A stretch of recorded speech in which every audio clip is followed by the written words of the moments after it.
Hey, welcome to the Go-To Physio Sports Massage series. Now, today we're going to talk about the posterior thigh or hamstring massage techniques. And I'm going to show you my favorite ways to desensitize the hamstrings. Now, as always, very important, we respect the 80-20 rule. 20% of our time and attention is only on these tissues, okay? And hopefully, the more efficient you get at desensitizing these tissues with these videos and these techniques, the more time you can spend in finding the true cause. If you want to find the true cause of the problem, head over to thegotofysio.com.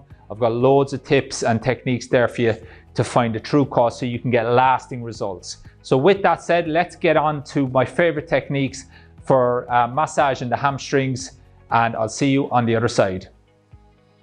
Okay, so for the posterior thigh, obviously we've got the hamstrings, semimembranosus, tendinosus, and also still a little bit of vastus lateralis. So for this, I would need the bed a little bit higher. And I usually like to put a bolster here in this position, or the other thing that you can do is you can actually put your knee here, okay? So sometimes I will put my knee there in this scenario, and then that just softens the hamstrings, it takes them off, it just puts them under a little bit of slack, and then we can go through the tissue like this, okay? So in this scenario, the bed's probably a little bit high for me. So again, I just want to feel strong. I want to feel in a good position here so that when I can get into here, I can push. And again, my foot on the right here is pushing my body weight through, okay? So again, I'll sink onto that tissue, okay? And I will go up through that tissue. And again, just going in a nice steady fashion.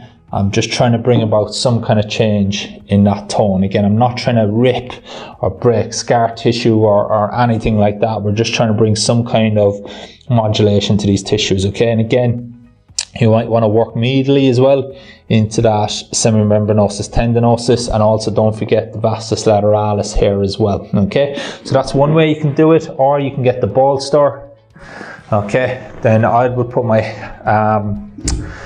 bed up a little bit, and then all I would do is put this hand here, and you could see how strong I am at the moment. I'm in control of my body weight here, and again, I'm able to get some good pressure through here, and I could really get really deep here if I wanted to pee, which I don't necessarily want to.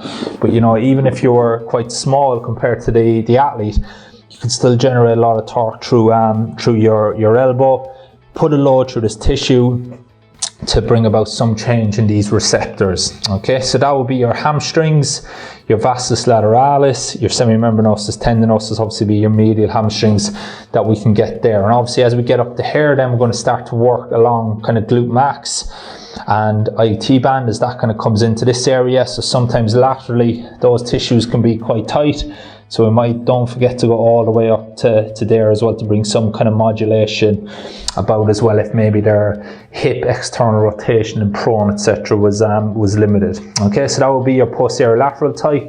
Those body positions, as I said, just once you feel strong, you can come through it, then we can get some good torque there. And again, you can see I'm using my elbow a little bit here rather than my forearm. Or you can use kind of a combination of both your forearm, the top of your forearm and elbow. And you can see I can get quite nice depth here on Pete. Sink into that tissue, and then I can apply my force quite easily. And again, it's pushing through. It's not kind of doing some kind of lateral raise, okay? So you want to protect your body at all times with that. So that's your posterior thigh. Hey, so I hope you found that technique useful. As always, please respect the 80-20 rule and understand that we're just treating symptoms here. We haven't found the true cause. If you're interested in learning more about how to find the true cause, head over to www.thegotofysio.com.